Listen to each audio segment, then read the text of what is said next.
ناظرین، کورونا کی تیسری لہر نے گجرات میں پنجے گاڑ لیے ہیں۔ عزیز بٹی شہید اسپتال میں مریضوں کی تعداد میں دن بدن اضافہ دیکھنے میں آ رہا ہے اور ڈپٹی کمشنر سیف انور جپا نے اسپتال کا وزٹ کیا، سہولیات کا جائزہ بھی لیا اور کورونا مریضوں کے لیے مزید 52 بیڈز مختص کر دیے ہیں۔ رپورٹ کر رہے ہیں ڈسٹرکٹ گجرات سے راجہ وکاس علی۔ جی بالکل، کورونا کی پھیلی تیسری لہر نے گجرات میں اپنے پنجے جما لیے ہیں۔ دن بدن کورونا مریضوں کی تعداد میں اضافہ ہوتا جا رہا ہے۔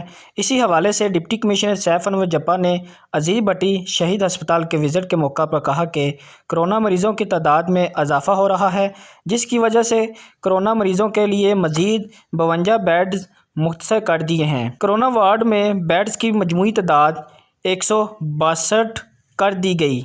اس وقت کورونا وارڈ میں 81 مریض زیر علاج ہیں، جبکہ کورونا وارڈ میں زیر علاج تمام مریض آکسیجن پر ہیں۔